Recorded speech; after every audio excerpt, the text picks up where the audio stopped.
won in a landslide. This was a landslide. We won this election in a landslide. Michael Wolff's new book detailing the final weeks of the Trump presidency is titled, fittingly, Landslide. And he joins me now. Michael Wolff, great to see you again. Thanks for coming to the Sunday Show. So nice to see you again. It's been a while. All right. It's been a long while. Yes. And this is your third book on the Trump presidency. And you chronicle a lot of crazy things in the Trump White House. But there's this one crazy thing that I want to put up right now. We talk about it on the show as the Hannity theory. And it was, this theory given to President Donald Trump by Sean Hannity. And it was basically this super secret plan by the Democrats to basically replace Biden as the nominee with Andrew Cuomo. And Karl Rove is in this meeting where the president tells him this. And Karl Rove says, even assuming they wanted to do this, why would Bernie Sanders, the clear Democratic runner-up, allow it to happen? Here's the part that made me gasp out loud and read 3 times. Because, the agitated president said, lowering his voice, this is all being coordinated by the Obamas. And, Trump added, more darkly, there is a very good chance that Michelle will go on the Cuomo ticket as VP.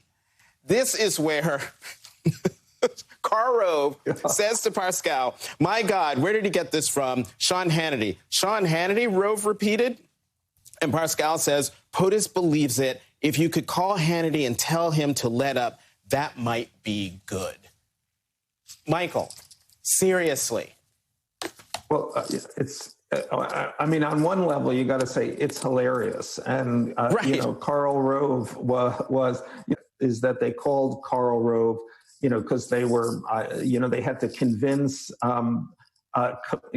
Trump to attack Biden, which he refused to do because he thought he would weaken them. And then the ticket would have Cuomo and Michelle Obama. So they got Rove up into Washington, into the Oval Office to try to convince the president that this was crazy stuff. And this was a super secret meeting. And then Rove walks in and there are 15 people in the Oval Office because there are always, the Oval Office under Trump was always filled with this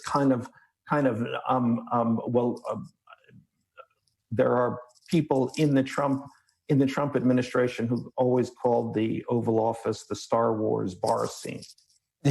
Yeah, the Star Wars bar scene.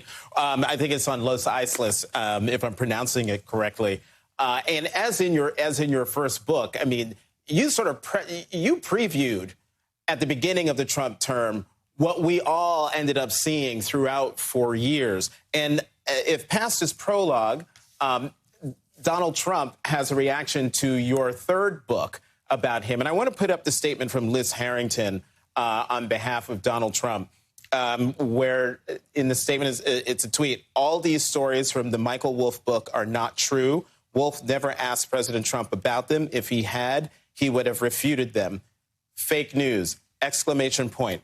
Michael Wolff, did you or did you not talk to Donald Trump for this book?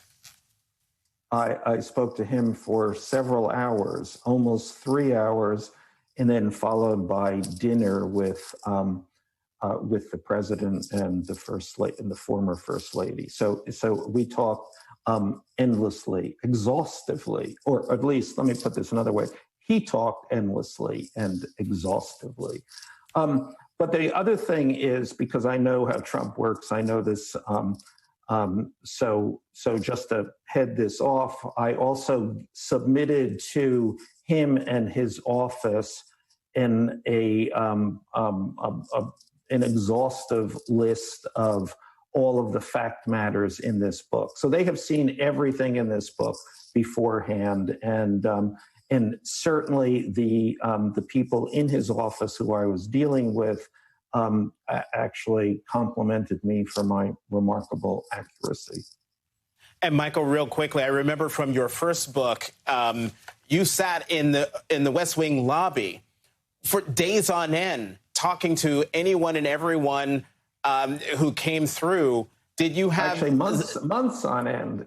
Right. Months on end. Did you have the similar type of access to people in Trump world?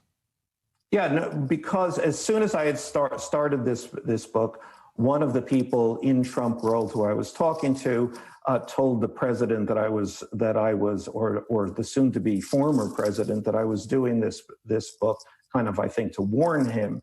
But he said, "Oh, that guy gets ratings. Let's see him." So then I went to see the president, and then the president told everybody in Trump world to talk to me. So yes, it was rather an open book. And I seem to recall that this is the same pattern that happened in the first book. Talk to you, the book comes out, he trashes you, says he never talked to you, and then, rinse and repeat. And if there is another book, I'm sure we'll go through the same thing again. Right. Michael Wolff, I'm so sorry. Hope there's not another book. Yeah, you and me both. But Michael Wolff, thank you very much. I'm sorry we have such a short amount of time. Thank you so much for coming to the Sunday show. Thanks. Very nice seeing you. You too. Up next, an inside look at how the Democrats are trying to hang on